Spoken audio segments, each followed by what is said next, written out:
दूर निकल जा अकल की पहुंच से कि ये नूर चिरागे राह है, मंजिल नहीं है। कौमों की जिंदगी एक विजनरी लीडर से बनती है और हमारे यहाँ वजीर आजम पाकिस्तान इतने विजनरी हैं मियाँ शहबाज शरीफ साहब के, वो कहते हैं कि जनाब पिछले दौर में ब्यूरोक्रेसी पे बेजा और बेबुनियाद मुकदमात, बेजा और बेबुनियाद इल्ज़ामात लगे। और साथ ही वो ये भी कहते हैं कि जनाब ये जो IMF की वजह से हमें मजबूरन बिजली महंगी करनी पड़ी है, इसमें वो कहते हैं इसमें कोई दो राय नहीं कि सर्कुलर डेट में वो जो ट्रांसमिशन लाइन लॉसेस हैं और बिजली चोरी है, ये भी अहलकारान की मिलीभगत से है। अब सवाल ये है कि एक सरकारी दफ्तर में से एक चोरी होती है एक रोज़, दूसरे रोज़ फिर होती है, तीसरे रोज़ फिर होती है, और महीने में हर 10 दिन वहाँ 20 दिन वहाँ चोरी होती है। तो क्या वहाँ के चौकीदार को आप मातूब या मुलविस नहीं समझेंगे या मुतल्लिका अफसरान को? ये किस तरह और क्यों कर मुमकिन है कि अगर पिछले दौर में ब्यूरोक्रेसी पर इल्ज़ाम बेबुनियाद थे तो फिर करप्शन कैसे हो गई?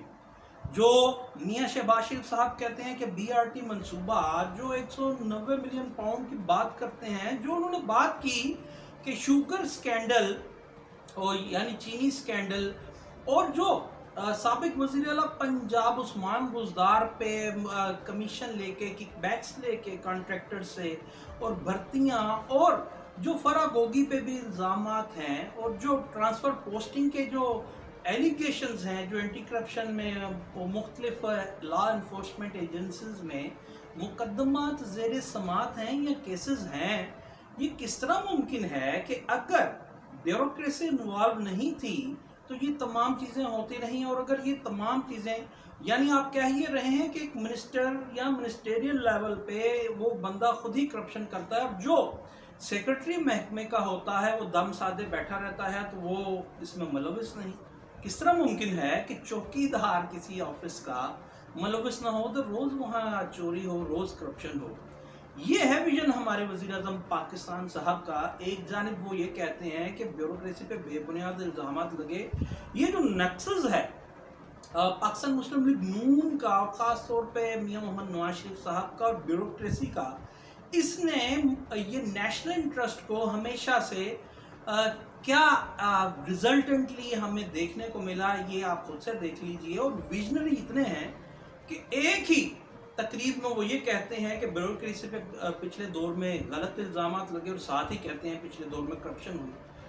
बगैर सेक्रेटरीज के, मुतल्लिका अफसरान के करप्शन कैसे हुए? साथ ही कहते हैं कि ये लाइन लॉसेस और बिजली चोरी में अहलकारान मुलविस हैं। तो ये जो सॉफ्ट कॉर्नर ब्यूरोक्रेसी के वास्ते है, इससे नेशनल इंटरेस्ट कितना हमारा शेडो होता है ये या कंप्रोमाइज होता है, ये हमारे विजनरी लीडरान को नज़र नहीं आता।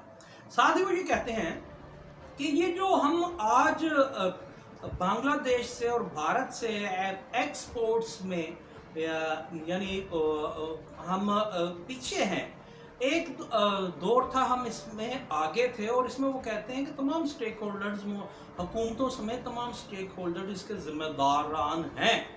तो भाई कोई आपसे ये भी पूछे कि ये जो पिछले अदवार गए वो 3 टाइम आपकी हुकूमत थी, और आज आप ये भी कह रहे हैं कि नवाज शरीफ साहब दोबारा आ गए तो बहुत अच्छा होगा, और आप ये भी कहते हैं कि 90 की दहाई में नवाज शरीफ साहब ने इकनॉमिक रिफॉर्म्स की थी जिनके बड़े दूरदर्श नताइज निकले थे।